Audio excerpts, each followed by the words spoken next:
What's up? What's up? It's the Arthur Moats Experience with Deke. I'm Arthur Moats, and that's my main man, Deke. What's up, dude? Man, living life, enjoying it, can't complain. How about you, man? 100%. I'm definitely with you there. Life is good. The weather's turning. You can feel it in the air. But I gotta say one thing here. I can feel it falling in the air. I gotta say something here. Uh-oh. Hopefully this is good. Are you trolling me right now with that hat? What are you talking about, man? Come on, dude. Come on, we've had this conversation. What are you speaking of? It's just a hat. It just goes with everything. See, I'm gonna set my computer down. I got my socks hat. It just happens to go with everything. It's a socks hat. It's like iconic, the logo. And you see, I got this Pinocchio shirt on. So if I tell you I'm trolling you, no, of course I'm not trolling you. Why would I ever do that? Nah, me troll Deke with a socks hat on? What? Oh my goodness! I mean, you should see the Pinocchio shirt if you're just listening to the podcast. It says it wasn't me. Nose is super long. Yeah, man. Well, of course I went and trolled you, Deke. I just didn't happen to have a red Sox hat. All I had was a white Sox hat. But you know, it's iconic. The logo, it just kind of goes with everything. I can't believe it. Let's go. Baseball hat even. Let's go. It's the exact same thing I've been doing. Because it is a sick hat. It's leather. It's got the snake skin. Yeah, snake skin. Got the little band on the back, little gold on it. It's a tight hat. So shout out to New Era. So I understand. I see what you're doing with that. That's what I've been doing with the Red Sox hat. It's just the hat. That's all. It's a nice look to it for me. I just went with Chicago versus Boston because I don't really rock with those guys. Nah, man, I don't either. I hear you. I'm just saying to myself, I don't rock with Baltimore, so you would never see me in an Orioles hat. Just saying. Okay. I mean, I'll take it a step further. I'm from Virginia, right? 757. And we always laugh because people will say, oh, you're from the DMV. And I'm like, absolutely not. Like, it's night and day. We don't really associate with DMV where we're from. So to the extent that I don't wear anything Redskins, I will never wear anything Caps. I don't own any national stuff. Like, I don't even like the Wizards. The only reason I even watched them was when Jordan went there for a year. Like, I'm anti that area. So you would never see me in anything from there, even if it was iconic.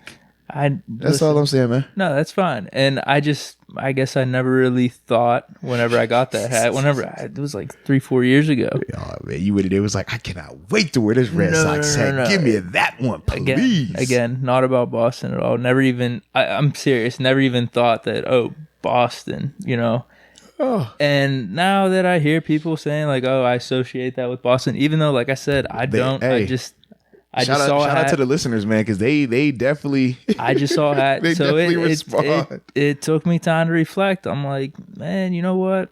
I don't see it this way, but I don't want to mix the messages anymore. I want to make it clear. So, like I said, I think I've said this before. I don't regret wearing it because that's a time in my life, but I'm moving on. I can respect that, young geek. I can respect that. But I just can't believe it, man. I just hope you like my hat, I can't believe you're rocking this. Because there was some people were saying like you don't rock another team or city like shit in general. Not supposed to, technically. I mean, I always said in Pittsburgh, you get a pass when it comes to baseball as long as you're not doing Boston, if you're not doing Cleveland. Just because we talk about the Pirates, like, seriously. See, I wouldn't even think Indians is that bad. Yeah, I think Indians is cool. But it was really like Boston. Boston was like the big part. Man. But this was like a legit conversation because when I first got here, so obviously being in Buffalo, my first 4 years, there wasn't a major league team there. So I'd have like a Buffalo Bisons, which is like their minor league affiliate. But my wife's from San Fran, so she's a big Giants fan. So naturally, I'm like, okay, well, we've been to Giants games. I'm going to be a Giants fan. So I wore my Giants hat out there, and it'll be fine because they didn't have a major league team. We get to Pittsburgh, and it's like, all right, well, we want to be, we like to immerse ourselves in the culture of the city and things like that. And we started like just talking around. Like, okay, got to rock with the hockey team, got to go Pens. No exception. Okay, cool.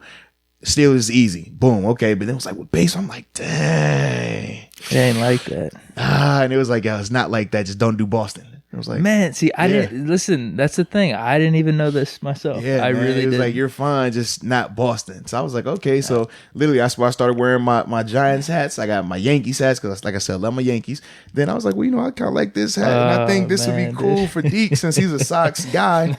And they're throwing me a Sox hat, just the other Sox. Stop, man. Well, either way, I'm not messing with it anymore, and that's why I got this Spurs I do jersey. like that. The Dave Robinson classic champion. I'll mix and match with the NBA because it's whatever. Yeah. Because you can never go wrong with the NBA. NBA, but for the other sports, I'm just not gonna mix the messages anymore. That's it. I can respect that, man. Not mixing the messages. Well, shoot. Speaking of mixed messages, let's talk about some of these 2019 NFL draft grades. So, okay. I believe it was a week ago, the NFL writers and analysts released their 2019 NFL rookie report cards. And we talk about mixed messages here. I think some messages have been a little mixed, in my personal opinion. Okay, I want to hear this. All right, so the ranking had the Steelers ranked 10th with the grade of a B+. Mm-hmm. And we're going to get into that, whether it was too high, too low, just right. But the top teams, or the top 9 teams that they had, and this is in order: San Francisco 49ers, the Tampa Bay Buccaneers were second, Jacksonville Jaguars were third. Then they had Giants, Redskins, and Titans, Raiders, Cardinals, and then the Saints, all ranked ahead of the Steelers in terms of this rookie report card. Yep. Now, when I first thought about it, I said, okay, let's dive in and look at some of these rookies, some of these top guys, right? Mm-hmm. 49ers, I said, it's hard to argue with that, man. Nick Bosa was an absolute animal, defensive rookie of the year. He could have been in the conversation for defensive player of the year, honestly. Deebo Samuel's balled out. And then I even like Dre Greenland, who stepped in for Quan Alexander when he tore his pec, came in and was second on their team in tackles. So I was like, okay, they balled out. Good group. Bucks, Devin White. Okay. We know he produced at a high level. And when you factor in Jameis Winston going 30 for 30, his performance is even more massive because he was on the field a lot in terms of those extra snaps, the short fields, and things along that nature. Says he missed 3 games too. Mm-hmm. So I'm like, if Devin Bush ended up with 109 tackles, this guy missed 3 games, 91 tackles. Yep. He was producing. He was kicking a lot of butt. Yep. Then I look at the Jags, Josh Allen. For a while, he was in that conversation in terms of defensive rookie of the year. Then he fell off a little bit in that second half, which is normal for rookies. But he still had 10.5. And then you could always talk about Gardner Minshew for his little run where it was Minshew mania. Well, there's that, and then they're saying this second round pick, he started all 16 games for them on the offensive tackle, Jawan Taylor. Yes. So and Jawan was a big time dude coming out, anyways, in terms of being one of the higher picked offensive linemen. Yeah.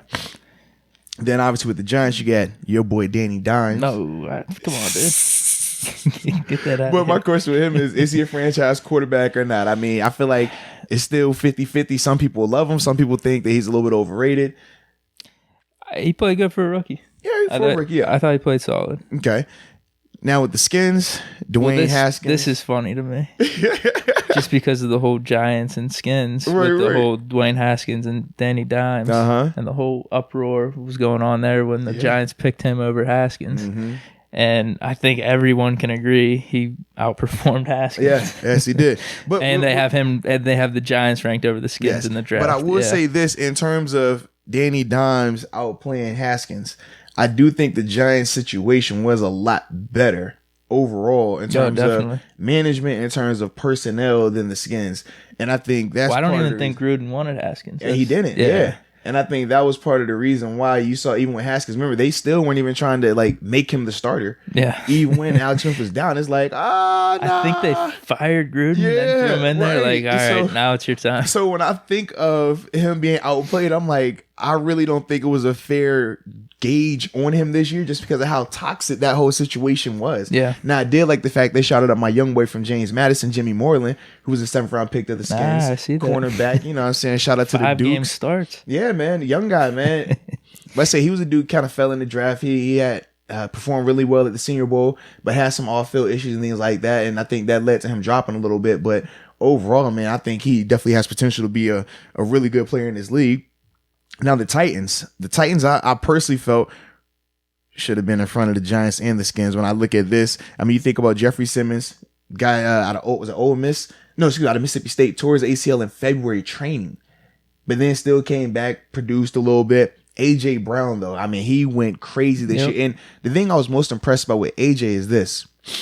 You factor in the Mariota-Tannehill dynamic this year and how the first half of the season with Mariota, that offense was stagnant. It was just boring. They were talking about, hey, man, is this the guy or not? Yeah. Turns out that he wasn't the guy. Then you bring in Tannehill, and he has success, but you also think about the year that Derrick Henry was having. So it's like, it wasn't even as if we're featuring AJ as like, hey, you're our go-to guy. Yeah. So for AJ to still produce the way he did as a rookie, I thought that was dope. And then obviously they got the O-lineman, Nate Davis, who played at extremely high level as well. Yep. So for me, I thought that they should have definitely been higher than those two teams we had just previously talked about in the Giants and Skins. Yep. Now we got the Raiders up here. I think these guys are low. I do too. Man, like Max Crosby, round 4, and then you had, obviously, Abrams was hurt this year. I mean, I was mad about that because I thought he was going to do something special. Definitely. And obviously, he was one of the big storylines of Hard Knocks, but he ends up hurting his shoulder the first game of the year, man. And then Josh Jacobs, who, in my opinion, should have won the Rookie of the Year. But, yes. But still, I mean, just those three right there, I don't know how Farrell did. I think Cleveland was inconsistent. The thing is this, though, when you're a young player, especially like pass rushers, it takes, like, you're going to have some games where you're just out-athleting some guys, but then when you play against the better upper echelon athletes, it takes time to develop that signature move and your counter move. So meaning this, right? When we talked about Bud Dupree his first couple years, his signature move was what? A speed rush. So if he wasn't able to just physically be the better athlete and run around you, he was not going to get the sack. He was getting ran around. But then you saw this year and a little bit last year where he started converting that speed to power, move that we broke down a little bit on the film stuff, and how that started to up his sacks, right? Because now he had a counter off of that initial move, that initial speed rush. Cleveland hasn't figured out his counter yet. And sometimes it takes guys a year or two. I mean, sometimes you get the guys like Nick Bosa who come in and they already have 1, 2, 3 moves ready to go. But for a lot of these young pass rushers, you're just so used to being the best athlete on the field that when you get to this level, it takes time to reteach yourself different things, different fundamental steps, different counter moves, because you've never had to account for a counter. You never had to worry about a counter because it was like, this dude might not even touch me, let alone block me. So I think that's something that we're seeing with Cleveland right now. But I think that he still has the potential to be an elite pass rusher in this league, just when you look at the intangibles that he has. Well, but you have those first 3 names that I mentioned in Crosby, Abram, and then Jacobs. Yeah, Josh Jacobs is phenomenal. Just to throw in Farrell with the potential he can have. And then he still did some good things this year. Right. Then you have Hunter Renfrow in the round 5. Right. I think they should be 2 maybe. I mean, after 49. I'm not gonna lie. I thought they should be a lot higher. And I think it's safe to say maybe now even that above 49. I think it's safe to say too that they pretty much won that trade with Chicago in terms of giving up Khalil Mack and the piece that they were able to acquire. I mean, you look at with Khalil Mack and his impact in Chicago that first year compared to now, where you see the struggles that they're having because of that quarterback play. Whereas these guys, they have a core nucleus of dudes that are going to be ready to ball for years to come. Yep. Like for me, I think hindsight is always 20/20. In the moment, we were like, oh, you're crazy. But now looking back, it's like, no, man, that was legit. 100%. But that's the 50-50 coin flip because there's no guarantee that your draft picks are going to produce like that. Yeah. There's no guarantee you're going to hit on that many players. Because we've seen the flip-flop of that in Cleveland where they draft guys and historically they just 1 or 2 years and they bust out. 100%. Yep. Now we got the Cardinals. I was a little upset that they were ahead of us as well, man.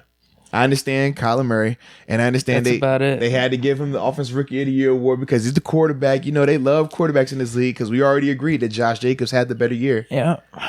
Byron Murphy, it says he started 16 games. Bro, it was rough, bro. Well, yeah, because obviously we played them, so you probably watched some tape on it. It was rough. like I think it was him and another, I forgot the other corner that they had. Outside of that, there's no one else. Dude, no, they drafted another. Oh man, so it was Murphy. And who's the other guy?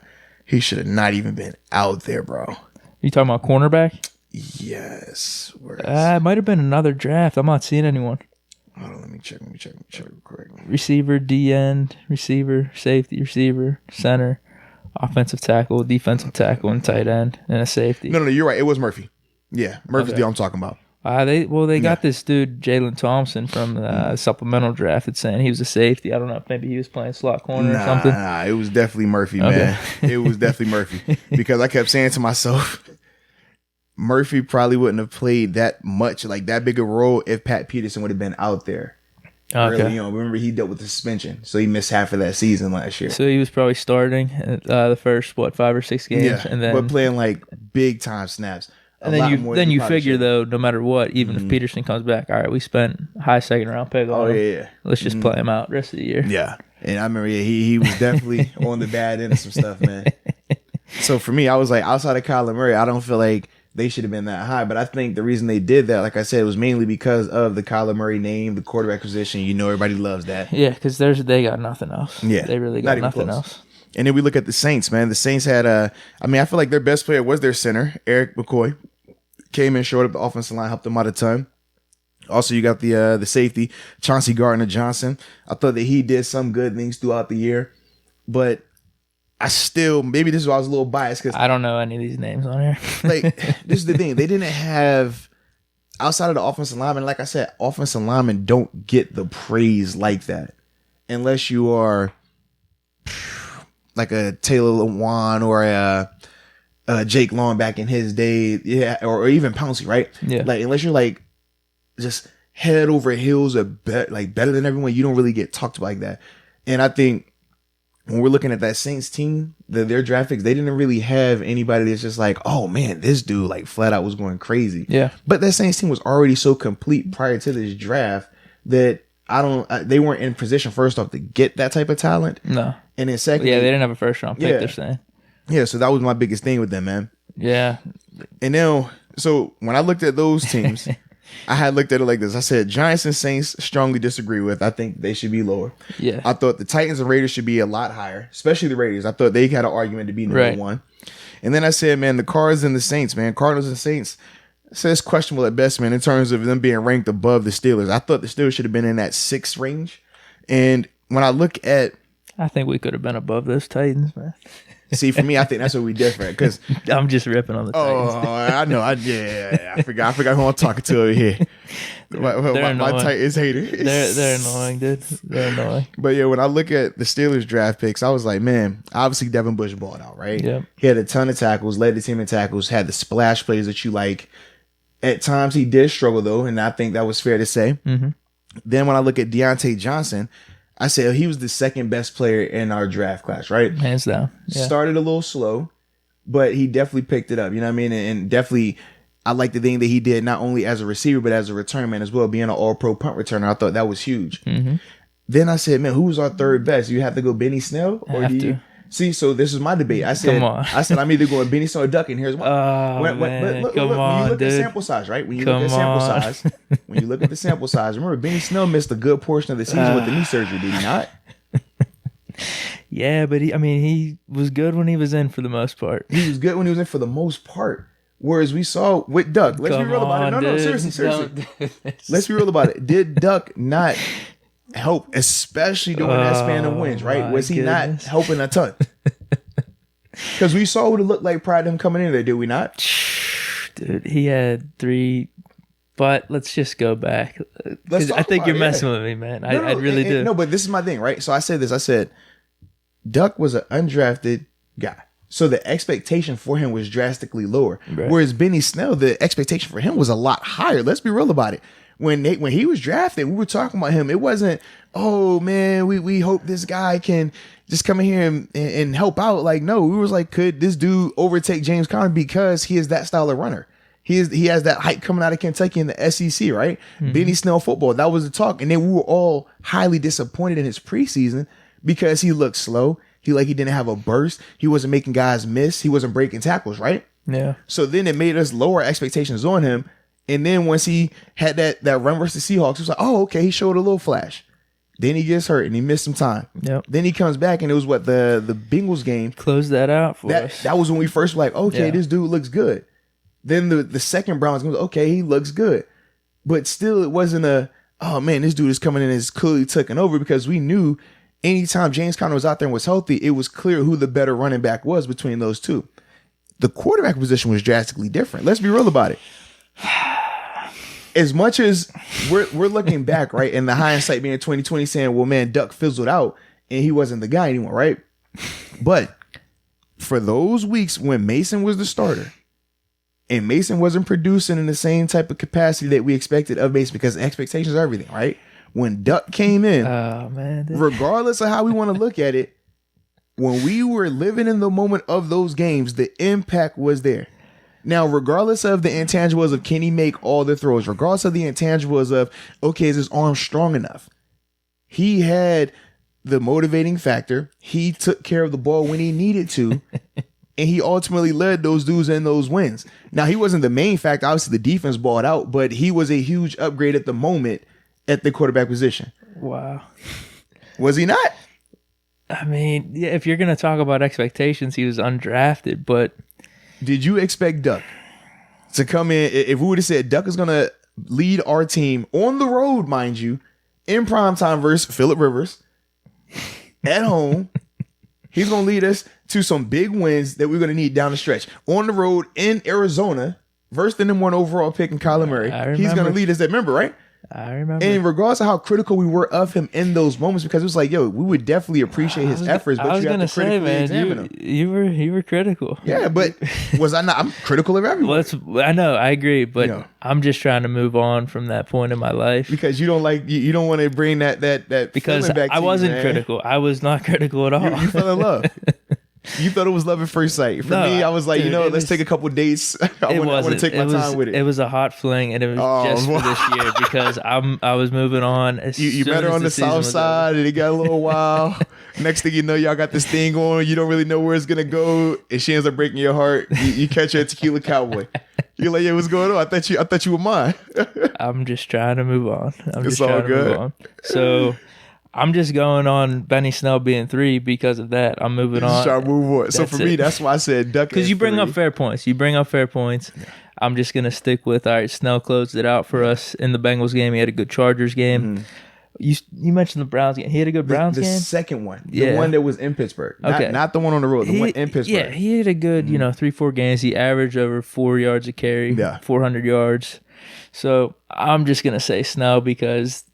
that memory of Duck, it just hurts you too much. It hurts, and I'm trying to move on past that, especially with all the Ben news and everything, and 2020 coming up. I'm just over that period. So for me, the reason I look at it like this is, when I talk about looking at these players from a retroactive standpoint, when I talk about the grades for them, I'm not doing a grading scale in terms of who I think will be better long term, because we're going to get to that in terms of making that year 2 jump. I'm just simply looking at it from a microscope standpoint of we're just focusing on last year. I don't care about potential. I don't care about who's coming back, who's not. I'm just simply saying the better year of 2019, who was more productive of those two, who accounted for more success of those two. And for me, I thought it was Duck, because even when Benny was having success, it wasn't as if he was the only back that we were using. That Bengals game that we talk about, remember, that's when Kareth White stepped on the scene. We're like, who is this kid? Yeah. He looks good. Yep. We talked about the was it the Bengals game? The first Bengals game, right? When James Conner had fumbled. No. The first Bengals game was the Monday night one. Right. That was the Monday night one. I'm thinking about, oh man, which one am I thinking about? You're talking about the Browns game. The Browns one, yeah. So even with that, he still would have other pieces around him helping him. That's what I'm saying. In that second Browns game, remember, that's when James Washington went crazy. Yep. And Duck, yeah, you were loving it. I gave him an A+. Yeah, you did. You did. There was some good for me, throws. That's why I was like, when I look back on that season, I said, man, as much as Benny Snell came in and produced, not once was Benny gonna be the feature back, the guy that we were never worried about. Whereas we knew with Duck, it was either Duck or we were gonna be like in a really, really rough position. I mean, we talked about that. Now, like I said, once after that AZ game happened in Buffalo, Buffalo got him, the Jets and Baltimore. But during that whole span, what did I tell you? I said, man, I don't like to make excuses for some of for when a guy's productive, right? In terms of the quality of opponent, because I think every NFL team has high quality players. But when you talk about teams in terms of defense that are playing together, defense that have legit guys, I said at the time, he hasn't seen that yet. And you would look at me and be like, nah, man, he's good. He's lighting up. We did have that conversation. And in that AZ game, remember, he was like, yo, I'm telling you, he's the guy.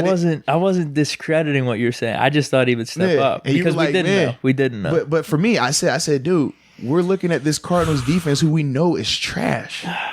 And I was like, he's about to go up against a Bills defense that was ranked, top 3 at the time? And Jets were Ravens like top defense. 10. Yeah, Jets were top 10, and then the Ravens were a top 3 defense at the time. I said, we're going to find out how good he can be because some of these throws that he makes, you're not going to be able to make versus these teams. And we saw firsthand. So for me, I'm still like, hey, when I looked at the games that he produced in, hey, man, he exceeded my expectations for those moments. Yeah. And then he did what I thought he would do in those other moments.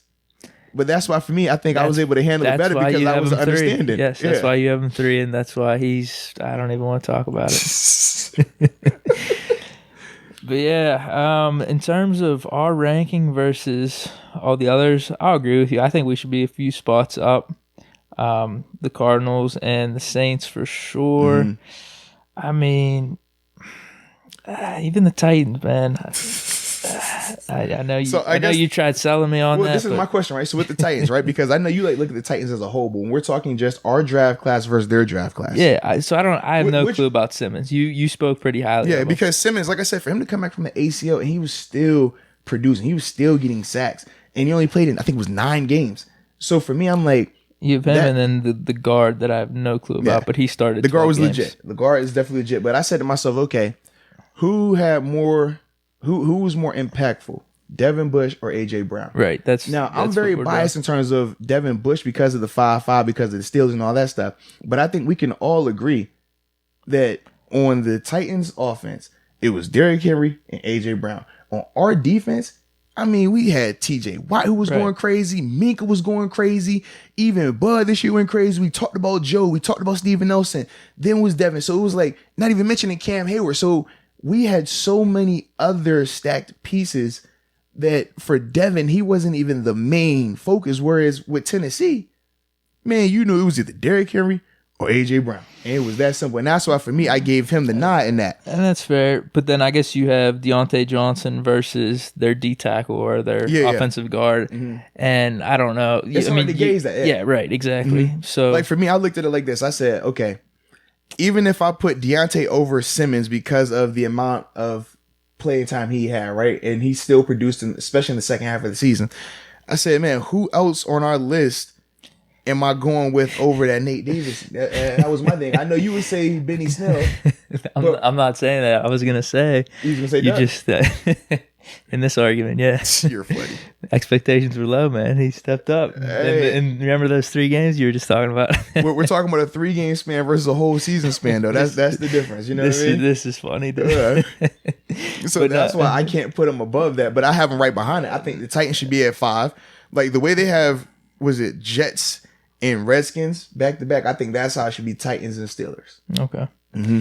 All right. Yeah, I mean, I can't argue with Jacksonville. I can't argue with Yeah. Even Tampa, I'm like, they still had a good amount of dudes out there doing. You said thing. Giants below us? No. For me, I looked at it. I said, no, I actually did. I said the Giants. I feel like I could make an argument for. Yeah.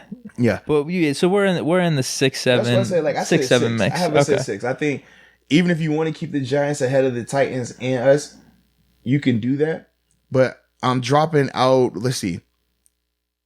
I'm moving up Oakland. I'm putting Oakland at 2. Oh yeah, definitely. That makes Tampa 3, Jacksonville 4. And then from here, I said, if you keep the Giants at 5, or if you bump the Giants back to 5, then it's okay. Titans 6, us 7. Or if you drop the Giants behind us and the Titans, then Titans 5, us 6. Okay. Yeah, that's how I looked at it. So you're dropping the Redskins then with McLaren? I am, man. Really? With McLaren and Sweat even? I am, man. I am. All right. I am. But I tell you, I'm not a Redskins guy, man. All right. And like I said, they got my young boy over there. Okay. And I could make the argument. I could definitely make an argument for him. Okay. But so depending on how much you want to sway on things, we're in the 6-7 range. I think we're just a little low at 10. Because here's the thing: whenever you sent me this and I was looking through it, I really wanted to be outraged over something. It's kind of hard just because I don't know too many of these guys outside of their each team's top one or two, and for the most part, they're pretty comparable to ours, and our depth isn't really there. Correct. So they definitely had a deeper class, and in particular, we're talking about the Redskins because Montez Sweat. I mean, he definitely produced, but I think McLaren had a good year too. But for me, I always look at it like, man, when you're a first rounder, my expectation for you is still so much higher. Yeah, and that's my biggest thing. So I'm like, even I think he had 7 sacks this year. I'm still just like, I want to see more. I expect more of you. Just because you're the first rounder. I guess if you wanted, you could knock him for Haskins then. Yeah. You know what I mean? We already talked about even with the Haskins situation because of how toxic it was. But based off expectations for a first round pick. Absolutely. Yeah. Because like if we had to compare Haskins season versus Duck season, for example, right? The Duck expectation as an undrafted guy is trash, right? Nobody expects anything of him. He had the impact. He showed flash. Now, will Haskins be the better quarterback? Absolutely. But Haskins this year in that situation, it was not set up for him whatsoever. It was just a bad situation that he had to walk into. So for me, that's why I look at it like that. But I think with this list, I feel like they used a little bit of the expectation going forward for some of these players and not just what they did last season. Yeah, got you. That's fair. So do you want to talk about then going forward? Yeah, absolutely, man. With the year 2 jumps. Because like I said, man, I see lists and there's certain lists I get upset about. Uh-oh. This one, I mean, like I said, there isn't too much I can argue about this one. Just maybe move us up a few spots. Yeah, but we definitely lack depth. I felt like once we got past Benny, got a little rough. Well, none of them had opportunities. Hey, I understand, but still, it was Sutton Smith. He's not here. We got Gentry, Isaiah Buggs, Gilbert. Mm-hmm. Derwin Gray, was he on practice squad, I'm guessing? Yeah, the O-lineman don't really dress. And then Justin Lane, he wasn't dressing either. Mm-hmm. Well, and then he was just playing special teams when he did dress. Yeah. I mean, literally, after Benny Snell, Duck regardless if you go Benny at 3 or Duck at 3, that's where it ends. Yeah. So that's why it's like, even if I wanted to make an argument to go higher, I'm like, we were top heavy in this draft. Yeah. But I think when you have a rookie in Devin Bush, 100 plus tackles, and you saw the impact he had, Pro Bowl alternate, and you have an All Pro in Deontay Johnson. When we're comparing these other classes, I'm like, okay, we're your 2 studs like that, right? And that's kind of why I lean with the Steelers being a lot higher in that regard because of those 2. I'm like, it's hard enough to have a rookie get Pro Bowl alternate, or All Pro. So the fact you have 2 of those guys in the same class, and it wasn't like you were picking, 3 overall. Like when we look at Bose, I'm like, oh, so you're a top 3 pick. Like, Kyler Murray, you're a 1 pick. Like, I expect those type of accolades for you. With Devin Bush, remember the conversation was, okay, who got the better Devin, us or Tampa? Right. So even with that, it was still the debate of, okay, how good can this Devin guy be? Yeah. Is he Ryan Shazier? With Deontay, remember, they weren't hype about Deontay. It was, we got Juju and we're expecting James Washington to make the big jump. Yep. That was the talk. Yep. James Washington lost all the way. He's ready to go. Juju's going to be a number 1 receiver and become a star. Deontay was behind the scenes the whole preseason and offseason. Even with Moncrief, think about that. We expected Moncrief to do more. Dude, remember this, though? I think this happened in like week 2 or week 3. They said Deontay's the starter now. Yeah, out of the blue. Versus the San Fran game. Yeah, and he had the touchdown pass from Mason in the second half. We was like, oh, all right. Because that was funny. Yeah, there was no hype around him. Nothing. Really. Just all right, maybe down the line he could be a poor man's version of AB or something. Right. But this year there was no talk really. You said Moncrief. It was between Moncrief or Washington who's going to step up, and then all of a sudden, the 2 guy out of the blue, Deontay's starter. We're like, what? Okay, and he performed. He did really well. He definitely did, man. So I guess when we're talking about these year 2 jumps, I broke it down into these type of categories. Okay. Very confident. Oh, confident. All right. On the fence or a little concerned. Whoa, okay. I like this. All right, so I'll go first in my very confident category. Okay. Had the 2 guys we just talked about in Devin Bush and Deontay Johnson. Yes. I said, man, first off, both of those guys have star power. Mm-hmm. They got potential to be like alphas at their position. When we talk about top 5 players at their position, they both have that capacity, I feel like. Mm-hmm. I think both of them having another year in the system is going to help them drastically, especially when we talk about Deontay. Like, Deontay, I feel like coming in to play defense in the NFL is a lot easier because you still can rely on just your instincts. Right. Offensively, the timing of everything, the scheme, all of that can be very difficult for young offensive players. And you factor in the fact for Deontay that he had to deal with Mason, Duck. He had Ben for 6 quarters. Like, it was just all over the place. So I do think him getting Ben back, in regards to Ben's at 80%, his 80 is still going to be drastically better than Mason and Duck. I think that drastically helps Deontay out a lot. But the flip side, I think it helps Devin out as well, because you think about, we talked about the turnovers that the Steelers were having on offense and the amount of snaps that these guys on defense were having to play, how they would look tired sometimes late in the game. Ben coming back, that potentially cuts down on a lot of those turnovers. That extends some of these drives. That ultimately makes Devin be a lot more fresh when he's out there on defense, because now instead of playing 6 snaps, now you're playing like 40. That changes. That's night and day in terms of you being fresh, your capabilities, your speed, your power, your mental, like everything just is better in that regard. So I do think that helps both of those guys out a ton. So that's why I have them in my very confident category in terms of making that year 2 jump. No, for sure. And I will agree with you. I didn't have it broken down like that, but in terms of the 2 I wrote most about in my notes, it was those 2. And with Bush, I think the expectation, one, I'm very confident. So I'm just saying all this stuff based off that. I think his expectation for next year is Pro Bowl. Absolutely. I think he'll be able to do it. And the talk could be, we're going to be missing some of those pieces you mentioned on defense that helped him in his rookie year. But his jump from year 1 to year 2, I think it'll be able to, I guess, facilitate maybe some of those losses or make it so we're not even noticing. Just if, let's say we lose Hargrave and Mike Hilton. If we have Cam Sutton come in, and I don't know if this Bugs dude could come in and we're play. We're going to get on Bugs as well, yeah. But if those dudes come in and just... You still got Tyson Alualu coming back. Yeah, potentially just a little bit less of what Mike Hilton was doing. And also Stephon Tuitt as well. Yeah, so I really think Bush is going to make that just natural year 1 to year 2 jump based off his talent, him being the number 10 pick, being more familiar with the system. And then with Deontay Johnson, man... It's weird. I'm really confident. I'm really confident because remember we were talking about this, how a bunch of Steeler fans are saying, he's going to be the next one. And I'm definitely down with that. I just don't think the expectations really need to be there for him next year. So what makes a good season for him? It could be similar numbers. It could be like 700, 800 yards because it's all going to depend on how Ben coming back and what the chemistry is with him. Because if he's getting 700, 800, that could mean Juju's going off or James Washington's going off. That's what I was about to get to as well when we were talking those guys in the year 2. I said, man, we saw Juju struggle this year through injuries, through the different quarterbacks, and just whatever it was. I mean, from a mental standpoint. I mean, this is for both of these guys, Deontay and Juju. We always overlook the fact that their position coach passed away in training camp. Yeah. You imagine if you were a rookie in this NFL, you were trying to get accustomed and acclimated to the NFL. You were in your first 2 weeks of NFL training camp, your first training camp, and your coach passes away.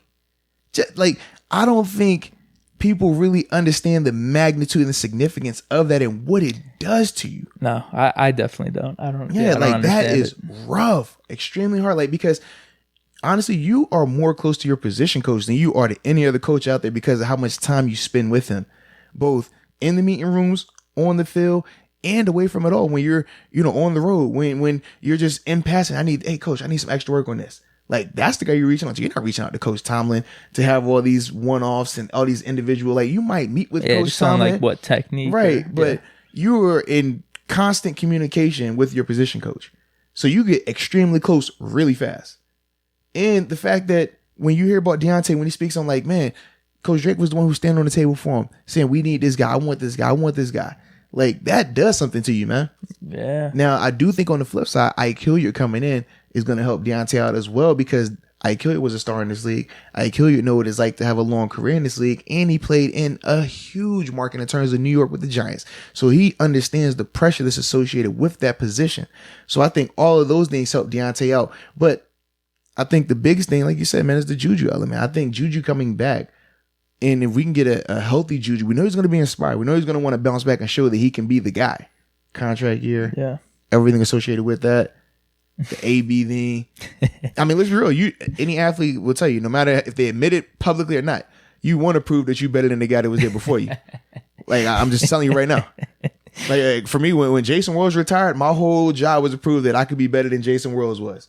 My whole job was to prove that I could be better than Jarvis Jones. My whole job was to prove that I could be better than but any of these dudes that was here when I'm saying, I'm like, I gotta show that I'm better than these guys. Yeah. That's what you think. So when I'm thinking of Juju, he's gonna be thinking next year, I gotta show that I could be just as good or better than that guy. Yeah, and I think that's why the pressure isn't necessarily there on Deontay and what he needs to do. So, like I said, if he gets 700-800 yards, that's a good season for me. That's living up to expectations.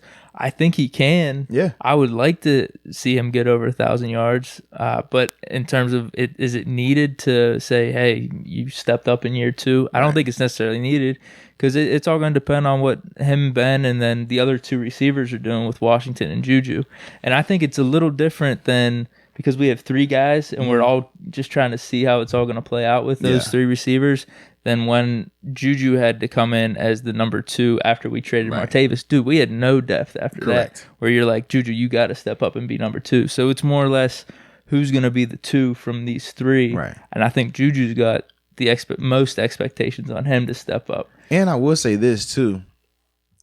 If we were talking Devin Bush and Deontay Johnson, Deontay can have a down year next year and the offense will still be fine if Ben comes back and is in the realm of Ben. Yeah.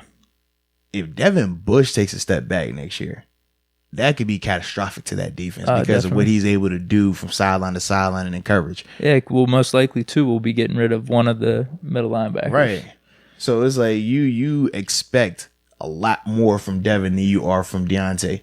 Even though Deontay had an awesome year and was all pro, you still have a higher expectation for Devin. I think for Deontay, it's basically if you catch the ball and you don't fumble. That's to be it. Just hold on to the ball. Like if you just do those 2 things, I think the stats are gonna come and you're gonna do. And we know what you could do in the return game, man. So end of the day, with those 2, we're both very confident in them performing. I think the expectations are a little bit different for each of them. Absolutely. Of what we're gonna need from them next year. So, absolutely. All right, cool. Now in the next category, we got confident. Now here I only got one person. What do we have? 3 categories then? Well, so I have 4. I say very confident, confident, on the fence, meaning like I'm not all the way confident, but I'm not all the way concerned about them. Okay. And then I got the concern category in terms of dudes. I'm just like, dude, I don't really know. I'm interested in you having this confident one. Yeah. So confident, I got Benny Snell. Okay. Yeah, and here's why with Benny. I think obviously he missed some time, but in his action he did look good. Mm-hmm. Now he's shown that he can be durable once he came back from the surgery, but it's still hard for me to say a guy's durable when they miss time during their season. Now, I do think something that's going to benefit him are the opportunities that he could potentially see next year because we don't know what's going to happen with James Conner. Is James coming back fully healthy, ready to go, where he's going to play 16 games? Or is it going to be like how it was this past season where he's in and out of the lineup, or when he is in the lineup, he's still not 100% healthy? Yeah. But then also, the reason I was like, I would be very confident if I knew for a fact the organization wasn't going to touch that room. Meaning, if they bring in a veteran who they're trying to have compete to be the number 1 guy, well, that's going to touch Benny Snell's opportunities. Dude, I was thinking that if I was writing this stuff down, like, dude, the running back's going to be crowded. Right. I'm like, or they might draft somebody. Yeah. They still could do that. And that is going to make that room a little more crowded. And now Benny Snell's role might change a little bit. So for me, that's why I can't be very confident in him making that jump next year because I don't really know at this point in time what those opportunities are going to look like. If they draft a guy 4th, 5th, 6th round, okay, I think Benny still is going to be one of the main featured guys. Mm-hmm. If they go and sign a dude in free agency, because we talked about how now with Ben like more than 99% coming back, right? I'm going to say 99%. I'm Here we go. But if Ben is coming back, right? Well, now you don't have to allocate money to that backup quarterback room, right? You don't have to worry about that. Now you go put it somewhere else. Mm-hmm. So they might look at that running back room and say, man, we need a legit guy. Or we need a guy who specializes as a receiving threat. Or we need a speed back. Like he specializes in that. Yeah. Where Connor would still be the main guy. Mm-hmm. And then that would take away Benny Snell snaps, though. Yeah. I'm with you, dude, because it comes down to basically opportunity. I think it's all there for him. Like, if the opportunities are there, like he's going to make that next year jump. All the talent's there, the mentality. But I mean, what are the Steelers going to do? That's really what it comes down to. So I'm with you there. Mm-hmm. I'll just say confident, based off all that. And I would say one more thing. I'm also, in my mind, I'm anticipating him making that body transformation that we talk about, that we saw with Le'Veon Bell, we saw with James Washington. We've seen multiple even James players, Conner a little bit. Yeah, we've seen multiple guys make that body transition. Is Benny the next guy to do it, or is he going to say, you know what, I'm all right with where I'm at, and I'm going to play like this? Sometimes rookies go either way with it. Some rookies are like, all right, I'm listening to the coach, I'm listening to the veterans. They say I need to get my body rate, lose weight, I'm going to do that. Then you got the other ones who are like, I'm going to do it my way. We've seen both. It's thrill. We know how this goes. Yeah. So for me, I'm like, I just don't know yet. We'll find out when OTAs come. But until then, I'm just kind of like, all right, I'm hoping, because after our conversations with him, he sounds like a guy who wants to do whatever it takes to be the best that he can be. Yeah. So I'm leaning towards him getting that body. That's what I'm thinking too. Whenever you brought that up, that's exactly what I was thinking. So what do we got next? So next, on the fence. So I got 3 guys I'm on the fence about in terms of making that jump. Justin Lane, Isaiah Buggs, and Ulysses Gilbert. And here are my reasons with that. When I look at Justin Lane, he has the pedigree, he has the intangible. But this is my thing. I'm just automatically thinking who you got in the last category right now. So when we look at Justin, right? I said Justin has the intangibles, he has the pedigree. Mm-hmm. But for him, it was like an opportunity. He never saw the defense. He never got a chance to get on that field. Initially, the hype was that he was going to be the number 2 cornerback, overtaking Artie or whoever they would put out there. But Steven Nelson came in and pretty much blew all of us away in terms of his productivity throughout the season. Definitely. But with Justin and with corners in general, it's a confidence thing. So the fact that he didn't see the field last year, I don't know where his confidence is. We saw with Artie Burns. Artie is an elite athlete, but his confidence was shot. When Artie had confidence, Artie played well. When Artie lost his confidence, Artie looked bad. So for me, I don't know where Justin is after a year of coming in being a high draft pick and then not seeing the field on defense. Like, where are you mentally? Are you still feeling like I'm the guy? I can lock down whoever? Or are you second guessing yourself? So that's why I'm on the fence with him. With Isaiah Buggs, Isaiah coming out of Alabama was extremely talented. Led the Bama Roll Tide in sacks. Could ball, flat out ball. Problem is, he's inconsistent. One game he'll look great. Look like he should be a top 10 pick. Next 2 games he disappears. It looks lazy. So for me, it's like, all right, Isaiah, are we getting inspired Isaiah? Or are we getting lazy Isaiah? You know you're going to potentially see an increase in snaps because Javon Hargrave's going to be leaving in free agency. He earned that money. Shout out to him. But it's like, okay, with Isaiah, are you ready to take that step? Are you ready to say, you know, I'm going to be the guy, I'm going to prove to you that I can be the next big name D lineman to come out of here? It's hard to tell sometimes because you don't really know what motivates guys. I've seen some guys, they are motivated by the money and they go and do whatever it takes to get it. I see other guys who say, I don't care about the money. And you're just trying to find other ways to motivate them. Some guys want to be stars. Some guys don't really care about anything. So it's like, what motivates him and what's going to keep him motivated? So I'm on the fence about that. Then with Ulysses Gilbert, I don't expect him to come in and be a linebacker next year, honestly. No. But the thing that I look at is Tyler Matakavich, who was a special teams star, potentially leaving the free agency. Double-digit tackles on special teams, extremely hard to do. He's done it multiple years, led the league in special teams tackles. Can Ulysses be the next guy to do that? Because he's going to get those opportunities next year. Can he be a double-digit special teams tackle guy? We always want to we either don't want to talk about special teams or we want to complain about it when it's not going well. Well, these are the type of guys right here that keep it from you talking about it because they'll be doing well. But if he doesn't step up and you lose a guy like Tyler Matakavich, well, now we're having big time issues on special teams. Now we're having a conversation, we need to fire this coach. Which for me, I always laugh because I'm like, I've seen some of the best coaches in the world coach some of the most lazy, unathletic, just bums, and you're blaming a coach. And I'm like, it has zero to do with the coach. You could put Jesus out here to coach this guy and it wouldn't matter right now. Like, period. So for me, when I look at Ulysses, I say, okay, can he make that jump? Now, the reason I'm on the fence still about him is this. When you talk about guys and their commitment to special teams, some guys buy in. The guys that buy in, they usually produce on special teams and they get that opportunity on defense. Some of the guys say, you know, at special teams, I don't care about it, and they don't buy in. I mean, we're being real about it. You know how I would be. Yeah. I wouldn't be a good team player. Well, the thing I laugh about is this, though, right? you laughing because, oh man, I want to work on special teams, but it's a reason why guys only last 2.5 years in the league. Because after those 2 years of you laughing and not caring about special teams, you know what they do? Oh, we're going to draft this next young guy because you're not starting on defense right now. We're going to draft this next young guy who does care about special teams, and now you're out of a job. I've heard it many times from football players. The more you can do, the more valuable you are. Yes, absolutely. For me, I didn't start starting until I started balling on special teams, and that was guaranteeing me a hat.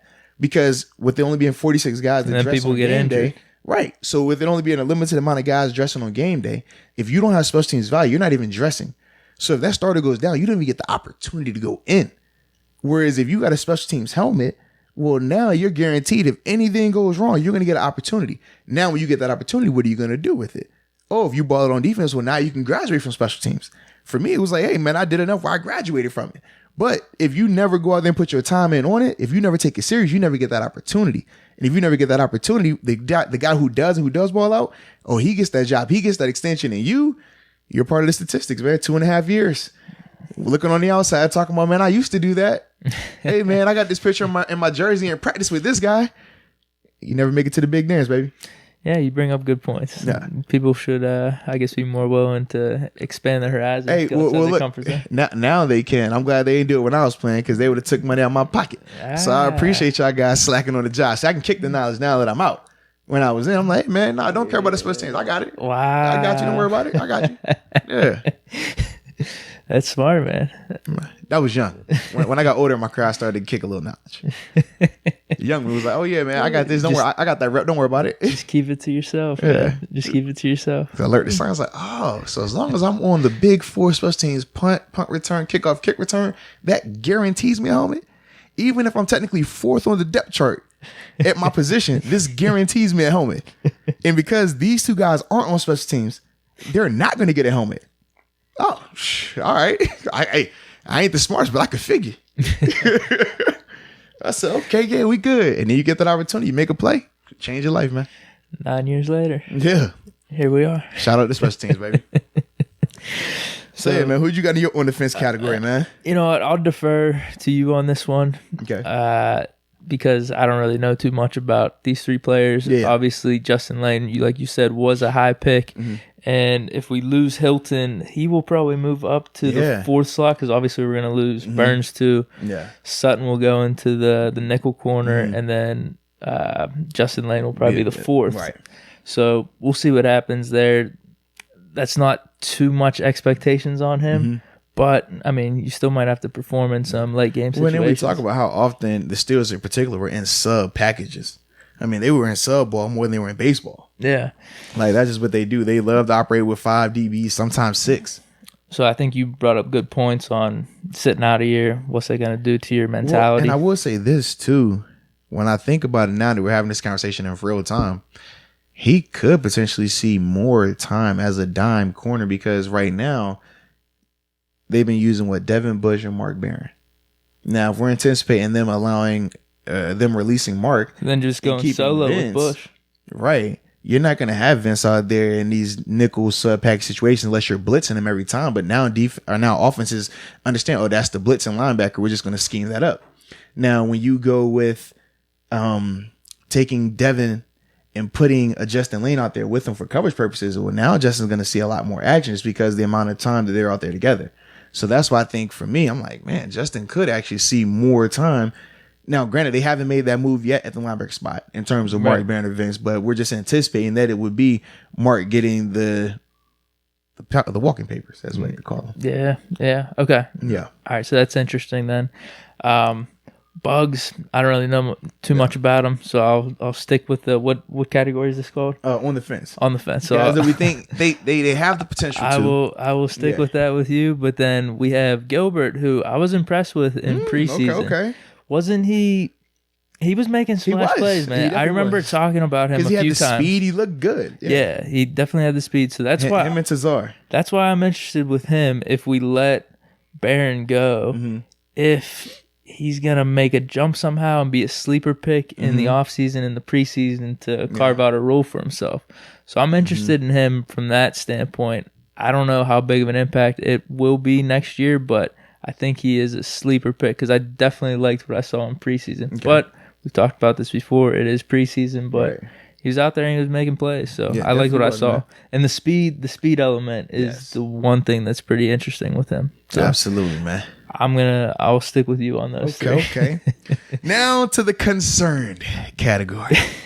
Gentlemen that we are a little concerned about. Now, if you've heard the names that we've listed thus far, we talked about Devin, we talked about Deontay, we talked about Benny Snell, we talked Justin Lane, Isaiah Buggs, and Gilbert. So that's leaving us with the trio since one of those guys that are remaining are no longer on the roster, talking about Sutton Smith. Mm-hmm. So in my concerned category, I got Zach Gentry, I got Derwin Gray, and I got Devlin Duck Hodges. Wow, even speaking so highly of them too. And when we talk about these guys, here are my biggest concerns with them. We talk Zach Gentry. Playing tight end in the NFL is hard. We talk about like the one-offs, right? The George Kittles, the Kelseys. They're one-offs for a reason. They got multiple tight ends on the roster you never hear about. It's hard to play tight end in the league because you got to be able to receive in terms of being able to run routes, catch the ball. You also got to be able to block, especially in Pittsburgh where we like to use these tight ends in run blocking situations. We like to have them in there at the point of attack. We know AFC North ball. You already know how these defenders are here. I mean, when you look at Baltimore and the outside linebackers, you look at Cincinnati and those big freakish D ends that they got over there. I mean, this is what you had to deal with. So for me with Zach, I think of the transition that I saw Jesse James go through and how it took Jesse a while to become a competent blocker. A while. It took him a while to learn how to make combat catches. It took him a while. With Zach, I'm just like, I know how that grind was for Jesse. Like, can Zach make that transition? Because I didn't really see it last year in the preseason. We didn't really see that. And until I see something to give me hope, it's hard for me to have hope. Because number one, he plays high. Number two, I don't want to say he's not physical enough, but at the tight end position, that's a physical position. And in college, you don't have, those guys aren't coming at him like that. In college, man, you're out athleting these guys. In the NFL, man, these dudes, like, once they get their hands on you, it's ragdoll time. It gets really ugly really fast.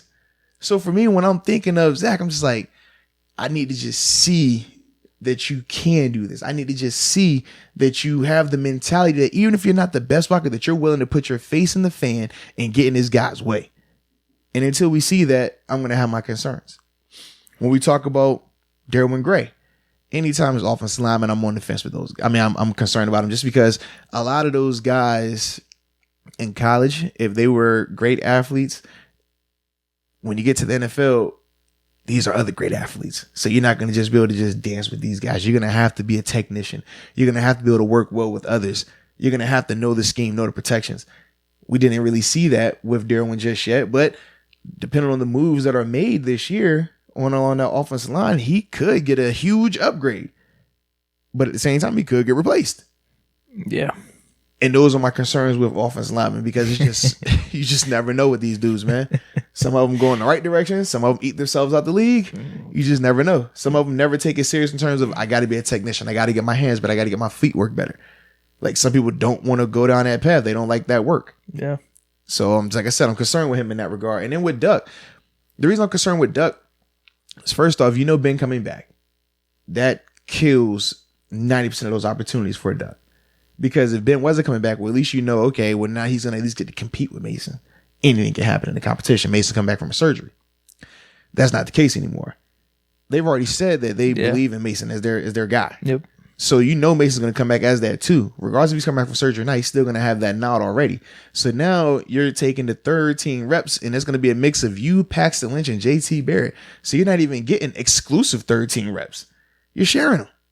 Yeah, and who knows if they draft a quarterback later. Right. Even. So for me, that's what I'm just kind of like, I'm concerned because I don't even know if this dude is guaranteed to even be on this roster come the season just because of how crowded that room is. And now the position isn't in as much of a need anymore because Ben is back, or we're just anticipating him being back. So I think that's what changed everything for me. So it's like, regardless of what he did last season and the flashes that he did have, I don't think that it was enough flash to say, okay, we believe that he can be a guy guaranteed going forward. Number 3. Right. Yeah. I'm with you, dude. It's Ben coming back. I don't know. Just based off how, like you said, how last year ended for him. Did he show enough? And those 3 games left kind of a bad taste in my mouth. Mm-hmm. I don't know how much of the coaching staff's mouths, but probably the fans' mouths at least. It's funny how that turns. I mean, you got 3 games where you the man on top of the world. It happens quick. And then 3 games later, get this guy to Pittsburgh. He's trash. It's crazy how that works. It happens quick. But here's the thing. Between the other 2 quarterbacks you mentioned, I mean, I think he has as good a shot as any is making it as the QB3. Third, yeah. I don't know if, I mean, we have kept 3 quarterbacks pretty consistently because there's other teams. That's what Cobra likes to do. Yeah, there's other teams that'll typically only keep 2, but we do 3. So he's got as good a chance as any. I mean, depending on how he does in the offseason and how, like you said with the other 2 dudes, how seriously he takes technique and. But I will say, when we're talking about this offseason, the one thing that saves him right now is that, okay, because we're going to get into this with Ben in terms of the comments that Kevin Colbert made. But with Ben knowing that he still has another 2 to 3.5 more months of recovery, that's putting him in May, June timeframe. So you have to anticipate that's when OTAs are starting. So you have to anticipate that Ben is not going to be out there taking all those OTA snaps. I mean, he didn't do it when he was healthy. So depending on where Mason is in his recovery, legit Duck could be bumped up during that time frame of just the amount of reps he's going to be seeing, along with Paxton and JT, because those other 2 top quarterbacks are coming back from injury. Yeah. And if he can make a good enough impression there, well, that might catapult him come training camp to give him a little leg up on those other 2 guys. Yeah. But that's the only thing. But he's really going to have to show that he can be a lot more consistent and better decision making and can make better throws during that OTA period when he's most likely to have the most opportunities. Yeah.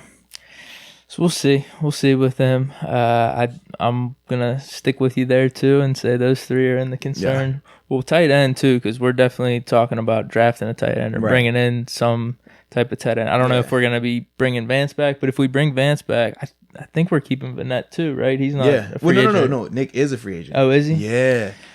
So you potentially looking at either bringing in 1 star tight end. Right. Or bringing in 2 mid-level guys. But either way, that leaves Zach. Right. Yeah. Outside looking at having to take somebody's spot potentially. Yeah, maybe you keep Vance and you draft a tight end. Yeah. That would be kind of lethal. Right. Well, the thing is this, though, because with Vance, Ben loves Vance. So that helps Vance out. Problem is Vance's cap number. Vance's cap number hurts Vance. And the thing, typically what the Steelers like to do is with some of their backup tight ends, they want the special teams value out of them. So when you think about guys like Xavier Grimble, who was on the team for multiple years, even though he wasn't starting on defense, he was playing on every special teams unit. When you looked at David Johnson in the past, David Johnson was playing on special teams. We looked at Matt Spaeth. Matt Spaeth was playing on special teams. You didn't get that from Zach Gentry. Jesse James didn't play on special teams, but Jesse was contributing on offense right away. He was a starter. So that helped him in that category. Otherwise, it was conversations of Jesse not even having a helmet on game days. So with Zach, it's like, what do you bring to the table on special teams? We had that conversation earlier.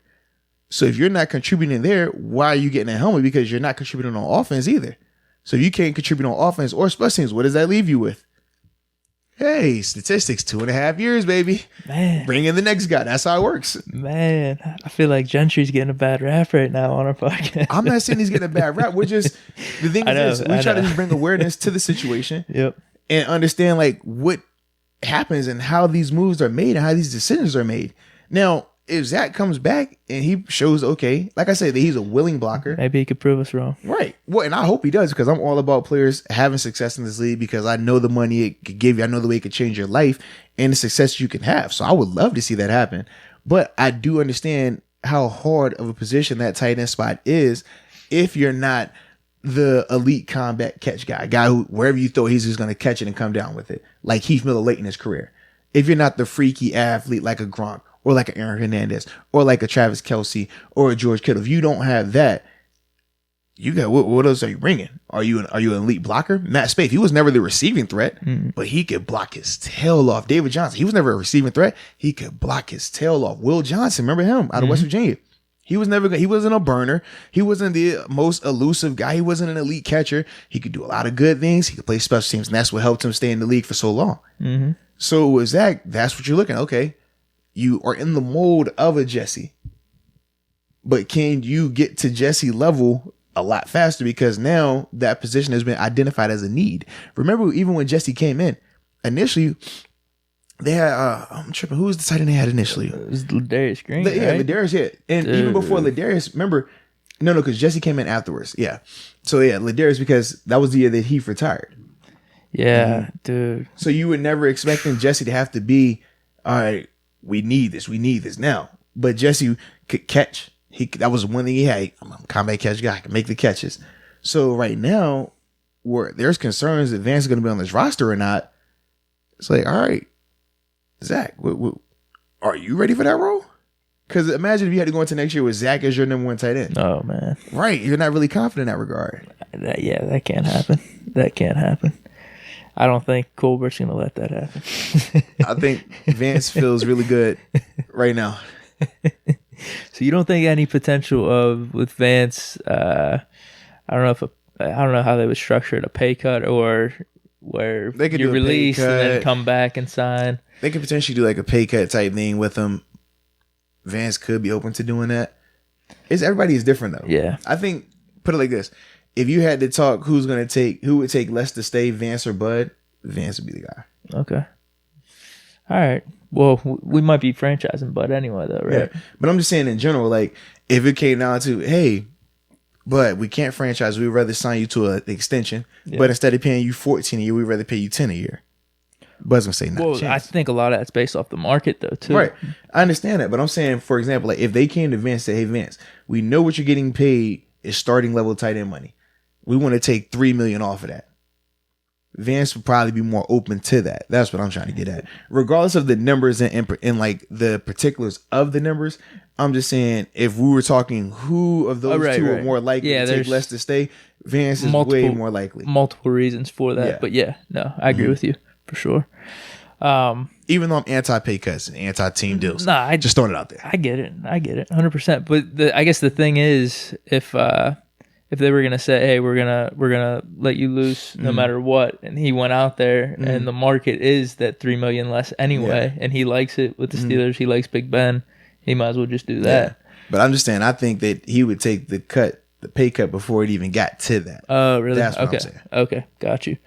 Inside scoop there. No, stop it, man. I just know people. All right, so we got that covered. Yeah, man. With the rookies and the year 2 leaps and confident, very confident, concerned, and on the fence. On the fence, yes.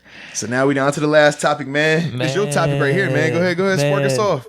No, well, first off, I want to say this, that I listened to you on the fan. So I got some insider info here. You were talking about this topic on the fan. It was a thumbs up, not a thumbs down when you listen to me.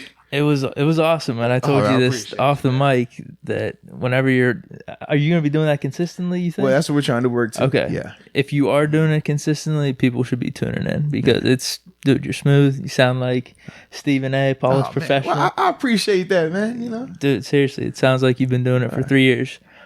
But you brought up this topic. Here we go.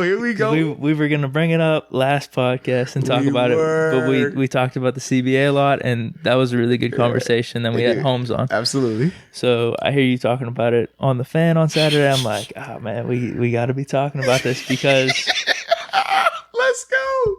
I liked what you were saying. I wasn't expecting some of the stuff you were saying. You were speaking positively and saying we could. Well, you brought up the question. I think I got to backtrack now. All right. First, Kevin Colbert initially said, what was it, like a week ago? Yeah, right after. So he made 2 comments. First, he made before Ben got clear, where he said that he thinks Ben has multiple years left. He doesn't see him in the same vein of a Phillip Rivers or Eli Manning. And then once Ben through, this is where he's better than ever. He said he could come back and be a better version than we've ever seen from Ben. Okay, so he said that, and then you said on the show, you were like, "Man, what is a better version of Ben? What do we mean by this?" And you were bringing up good points, but I'm just gonna get to the black and white of better version of Ben, and I'm with Colbert there because if you go back to 2018, okay, and I know we've talked about this. We've talked about this before about this 2018 year, like the ins and the outs of it. I thought it was a really good year, and I just went online today and went to the 2018 highlights just to make sure my eyes weren't deceiving me then, and that the stats aren't deceiving me because he threw for the most yards in the league that year. Most yards, most attempts, most picks. All right, I'm not. Come on, man. We got to give the listeners all the facts. That's all. Listen, dude, I watched those highlights. Give the listeners all the facts. And it's not a fluke, dude. He was throwing the ball good. He was throwing the ball really good. Mm-hmm. So here's the whole thing then. I don't think that I agree with Colbert with his first statement too, that Ben isn't like the Phillip Rivers, the Eli Manning. Correct. He has, I would even say like Tom Brady or Drew Brees. I think in general they probably take care of themselves better than Ben does in terms of working out and nutrition and all that regiment. Yeah. But Ben is a way more talented thrower and just natural ability than those guys. Gifted. Yes. I'm just trying to think because I was looking up quarterbacks. I looked up, Brett Favre, Tom Brady, Drew Brees, even Peyton Manning had a good year whenever he was 38 before he fell off the next year. The thing that's funny is this: when you look at age, we talk about Ben at 38. I mean, I think his birthday is today. Actually, happy birthday, Ben! Happy birthday! And we talk about like Ben being old at 38. Brady's gonna be 43 next season, and then Brees will be 41. Right. Like, those dudes are old. So a lot older. And that's what I'm saying. If you factor all that in and say that Ben is just more naturally gifted than those guys, now the question goes to, so obviously he's capable then. Right. He's capable of doing that if he didn't get hurt. Now the question is, all right, what's he going to look like from the injury? So you're just banking on he's going to be revived. Like this is a robotic arm type of situation. Where I heard people say that, and that was my question. Are we talking rest? Are we talking rejuvenated and refreshed? I don't want to hear none of this RoboCop Terminator nonsense. We ain't, come on now, we ain't doing that today. And that's this robo arm. I don't want to hear all that now. And that's how I'm leaning. This is going to be. He's like the kid from Rookie of the Year. Yes. When he broke his arm, he comes back. The technology is there. Oh man. The science. I got that feeling. If you're combining, you got a lot of feelings. I'm realizing that, man. If you combine all these factors that I'm talking about, I could see how this could be the case because we go back, and this was a point you brought up on the fan. He has a lot of years in football. Yes. Where he's seen all these plays. It's Brady has said this before. Man, when I'm hitting 38, 39, 40, these later years, football is becoming more and more fun for me because I know the answers to the test. Yes. If I could just keep my health up, then I'm going to be straight. Right. So I think that's a factor. And the other thing that you mentioned is the year off. Now, that could be helpful for him in total physically. Right. Not necessarily the arm because, like I said, we got to see what the whole surgery and what that recovery is. But also mentally taking a step back and refreshing.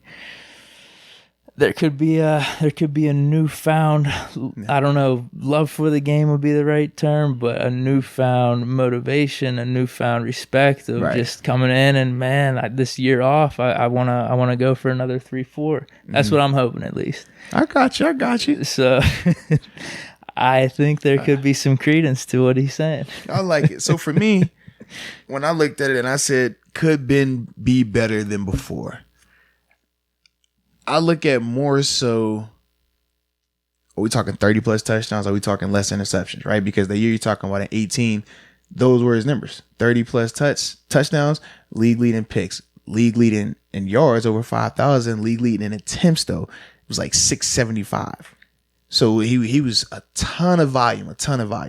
And we all could agree that some games he probably threw the ball too much. When we talk about that Broncos game, probably threw the ball too much and got away from the running game. And we saw that multiple times. But from a mentality standpoint, he was still like, hey, man, the offense is moving well. We're good. Even though the offense is moving well, you heard even when San Antonio came up here, he was like, man, sometimes you got to like slow it down so your defense is out there too much. Sometimes you got to do this because it helps with just the whole scheme, overall game plan. If Ben mentally is coming back with the mindset that I want to be the guy to throw it 40 times a game. I want to be the guy to show that I can outdo any quarterback. I don't think that's better.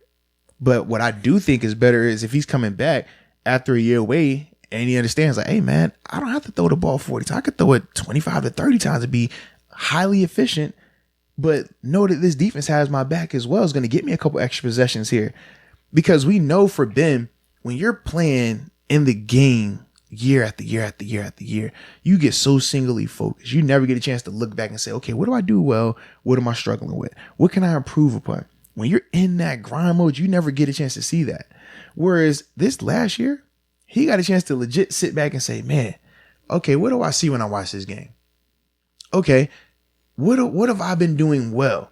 All right, what are some things that I can adjust for me personally? You get that chance to like really self-evaluate, because when you're injured and you're sitting off for a year, oh man, you think about everything.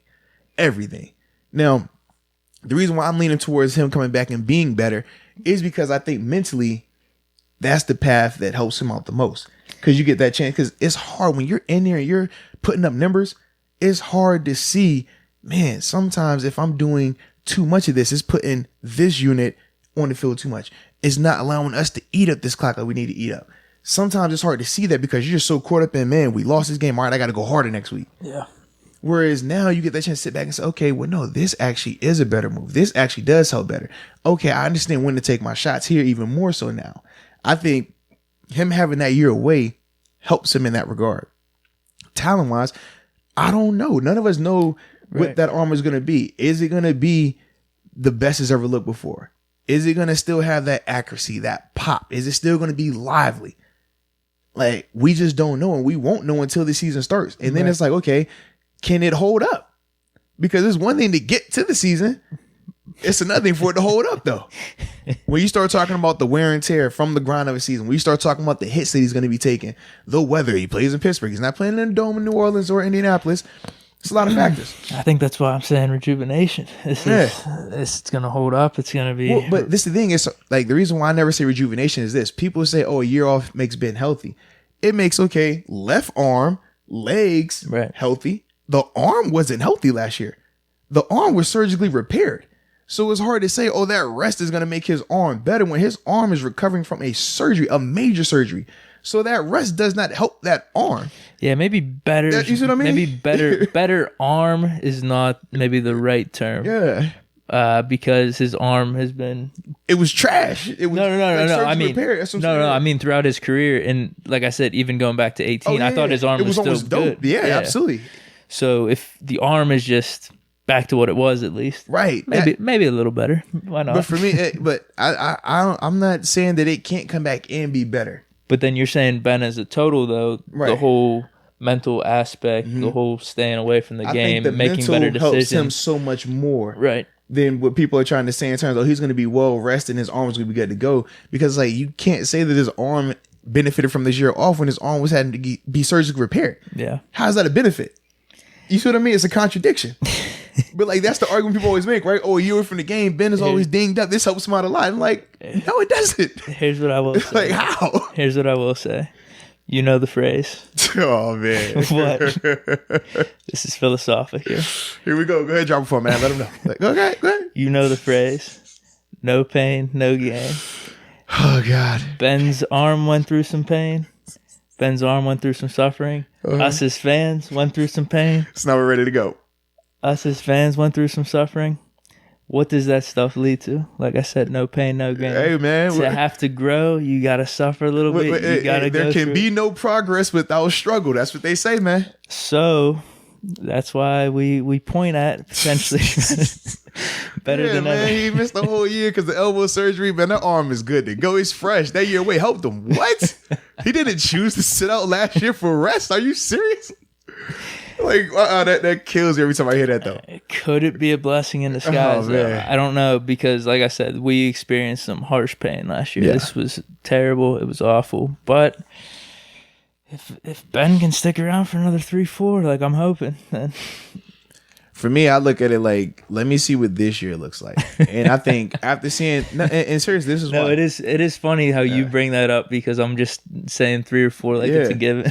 It's like, he could come back this year, and I don't think it will go there, but the surgically repair arm, like I said, he has another 2 to 3.5 more months, and this is out of his mouth, before he's like 100% cleared. that thing came midway through the season started looking like Phillip Rivers. Like, let's be real. And when I say, and even with Phillip, right, I say that and your face makes that, but let's be real, Phillip's still going to be a starting quarterback in this league next year. They're saying Colts. Yeah. And like, Riley was going to, I'm banking on Phillip having a better bounce back year right now, just because if he goes into the right situation, I think that was why, because that situation in LA for him last year was bad. The O-line was trash. The offense, I mean, he had the weapons at receiver, but the running back, it was a crazy type of year. Defensively, they struggled because they had some players missing. I think the whole situation just was bad for him. He gets in the right situation, I think you could see him start to look back good. Now everybody's like, oh man, yeah, he rejuvenation. It's like, nah, man, sometimes situation helps out. I love the fact that Ben's come back to the same situation though, offensively. Now, the O-line, they're definitely going to have to figure out what they're doing to get back to being that number one unit, because they definitely took a step back last year. Mm-hmm. But I think that if they can get that shored up, he has weapons around him. Obviously, we talked about either they're going to be upgrading the running back room or upgrading the tight end room or doing both. Mm-hmm. So either way, he's going to have other pieces, and he's going to be back out there with an elite level defense. So that takes some of that burden off of him as well. Yep. So for me, I'm like, I love all that. But for me, when I say better, that's why I'm just strictly saying better from a mental standpoint. I think he operates way more efficiently next year. Mm-hmm. And that's how I gauge him as being better in terms of his efficiency, not in terms of yardage, because we already talked about yardage is skewed. If we want to, as much as we love to praise, he led the league in passing yards.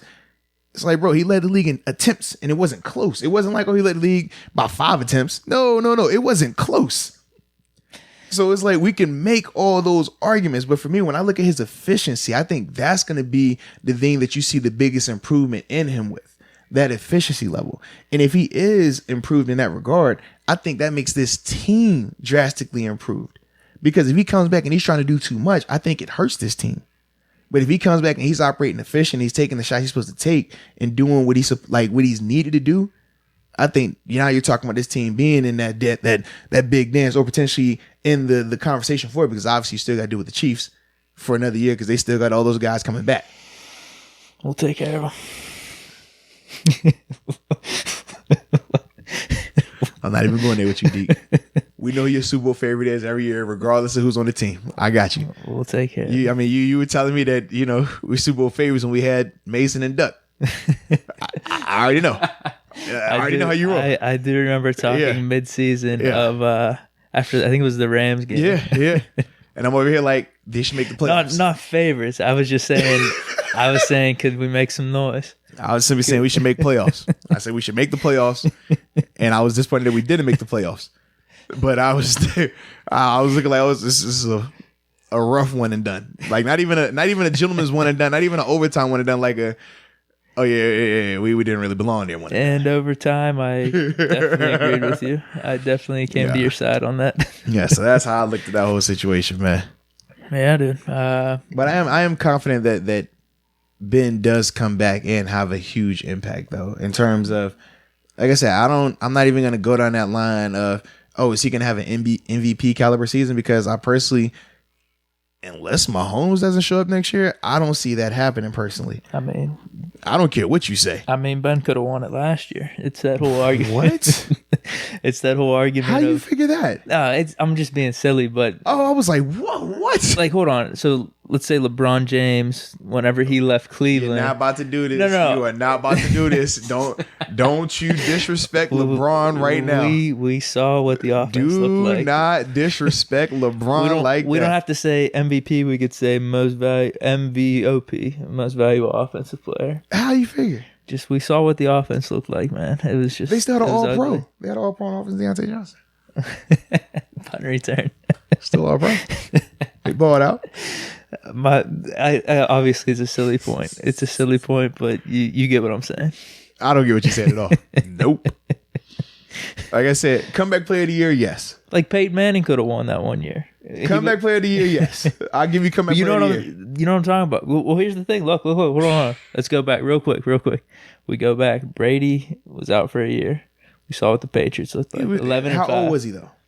He was middle of his career. No, hold on. What are you getting at? Let me hear what you're getting at. Yeah, Brady misses a year. we see what the Patriots look like. But 11-5. No. Matt Castle is a huge upgrade over Mason Rudolph and Duck Hodges. Do not go there. I mean, Matt went over there in Kansas City and still didn't he go to the playoffs 1 year with them? Luckily, I don't know. Luckily, he was terrible, man. Bro, stop it. Continue though. Peyton Manning misses the year. Okay. What do the Colts do? The offense just looks dismal. I think they went like 2 because they didn't have a backup quarterback. Okay. Yeah, it was Curtis Painter. Exactly. They didn't have a backup quarterback. And then Ben. So I'm just saying, Ben and Manning are kind of in the same. No, because I mean, the Steelers legit should have been in the playoffs this year. Yeah, but that was more or less the defense, though. No, they still should have been in the playoffs. The offense was still doing enough during that 3-game span. Right. Don't I'm more or less try to do that, man. I'm more or less talking offense. No, because you're trying to find ways to make this argument for Ben when it doesn't apply. It does. It does not apply. It does. Peyton Manning and Ben's offenses, whenever they went down, were dismal. Bro, what are you Brady talking about? goes Dismal? down. Our offense? So during that span of us winning those games with the Duck Mania and all that stuff, now you're going to sit here and say it was dismal. Overall dismal, yes. Oh, no. Looking back, dismal. Not in the moment. No, it wasn't. Don't you say that about James Washington when you were over here going absolutely nuts that Browns game. Don't you do that. Or the Bengals game. Don't you do that. Or the Cardinals game. Don't you do that. 3 games, dude. And let's be real. It Nah. It was getting by. Nah. It was getting by.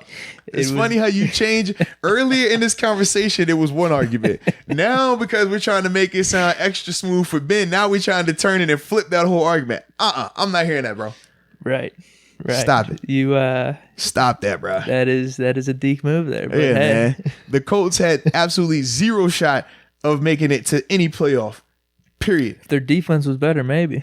They had zero shot that year. Zero. Their defense was zero. Shit. And then you saw when Luck came in there the following year, man, they looked great. Okay. Same defense. Okay. My brain's fried right now. I don't. It's all good, bro. I don't know what. You ever see that meme? It's from the Always Sunny with Philadelphia dude. I've never seen that show, but he's on it's on a dartboard. What do you call those? A cork board. Mm-hmm. And he's got all those papers, and then there's these ribbons going like back and forth. He's trying to connect all these dots.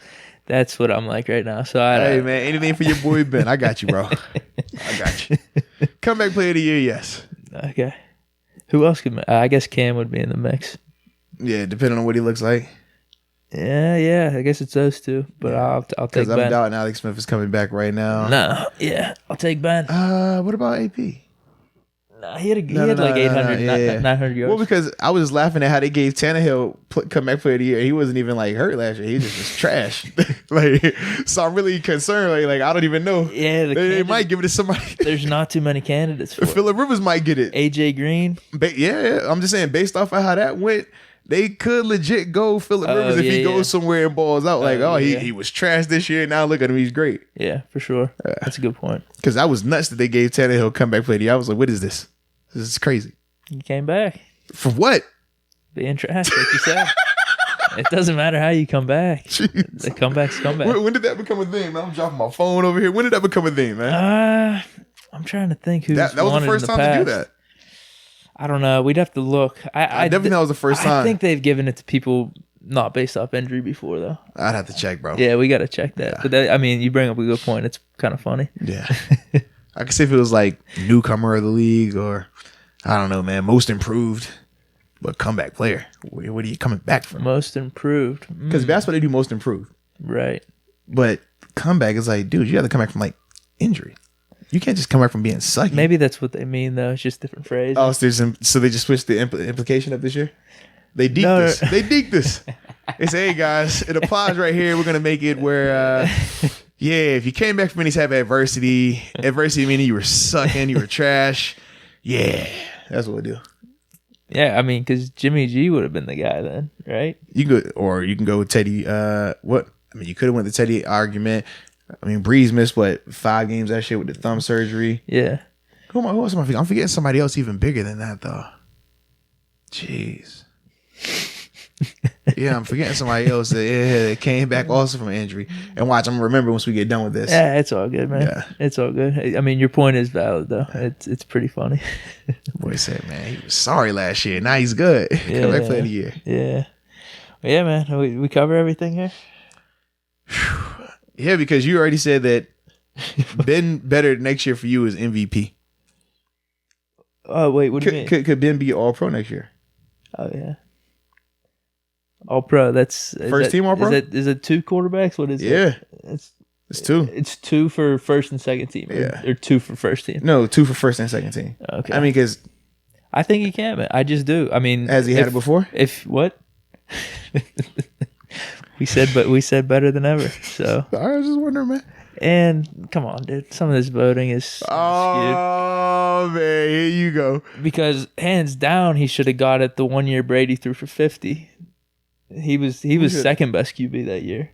Okay, who got it this year? Huh? Who got it that year? I don't. In terms of All Pro, yeah, I don't know, but I know Ben was second. The stats are all there. Hands down. Stats, man. All right, I'm with you, bro. Dude, he was second in QB rating and everything. Hey, because I know you gonna hit us with the stats. Like, yo, man, he led the league in passing yards 2 years ago. And the whole Brady 50 thing. I mean, come on. Wow. They were stat padding at the end and stuff. Wow. and what was Ben doing leading the league in attempts like that? What was he doing? We're trying to win games. Oh, that's what you call it? All right. We're trying to win games, man. You're funny, bro. You are funny. Yeah, man. And I'm a Brady, and you know me. I'm a Brady guy. But I know Mr. Sox hat. I already know. Come on, dude. I'm a Brady guy. Yeah, it's all good, bro. I'm just saying that's whenever the case needs to be made for Ben, yeah, everything's out the window. I know. I gotta pull out all. Trust the me, if anyone knows, I know. All right, sheesh, you are funny. I like it. Gotta pull out all the stuff, man. All the arguments. Nah, man, I think we're good though, man. Yeah, you're thinking. Because I don't want to go down there with you. I was about to mess you. We ain't gonna mess with each other like that. So that's what we'll leave it at. I think we both agree. We think he will be better next year. We just gauge our better differently. You think better statistically. I think better from a mental standpoint. I don't think it needs to be that. Like you said, the efficiency could be there. I think that's the part. Even as long as the gun's still there, as long as he's still got the cannon. See, the reason I want efficiency is because when I look at a guy like Drew Brees and his like completion percentage and how efficient he is, the past 3 years he's led the league in completion percentages. Past 3 years, and that was even with him missing 5 games this year. He's still highly efficient. He takes care of the ball. When I look at some of the other top tier quarterbacks, they're single digit picks, sometimes less than 5. Like that's highly efficient. Ben's a throwback. I'm about to say that's not Ben's style though. But for me, imagine if Ben coming back gets in that high 4,000 yards and then single digit picks. I think that even if he's 4,000 passing in 9 picks, I think that is huge for him versus him leading the league in passing yards and then giving us something crazy with those interceptions. We don't need a 30 for 30. That won't happen. All right.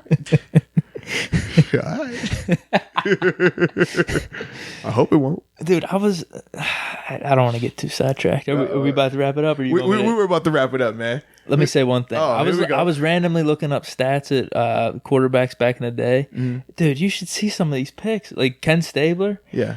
Dude, he threw for like 17, 18 touchdowns and had like 30 picks in a season, and he made the Hall of Fame. Okay. That's just crazy. I'm not dissing Ken Stabler. No, it's just a crazy time period difference. That's all. But I think because the defenses were different then. Yeah, but that's why when I think about like Hall of Fame DBs and stuff like that, I get so hyped when I look at a guy like Dick LeBeau and the amount of picks he had in the era that he was playing in, where they weren't throwing that ball. Right. I'm like, that's nuts. That's crazy. Yeah, but that's just different. Like you said, those different eras and generations, man. Yeah. All right, dude. Either way, man, Ben's your guy, bro. He's good, bro. Yeah, we're rolling 2020. Yeah, let's go, man. Ben for president. He's got to win us a Super Bowl here, man. Oh, all right, I got you, man. MVP too, right? Super Bowl MVP. It's his time. I like it. Just give him all the hardware next year. I like it, man. He'll get it all. Perfect. I love it. Yeah, dude. Are you ready to wrap it up then? Yeah, man. It was a blast, man. We appreciate everybody for tuning in, as usual, man. Until next time. Peace.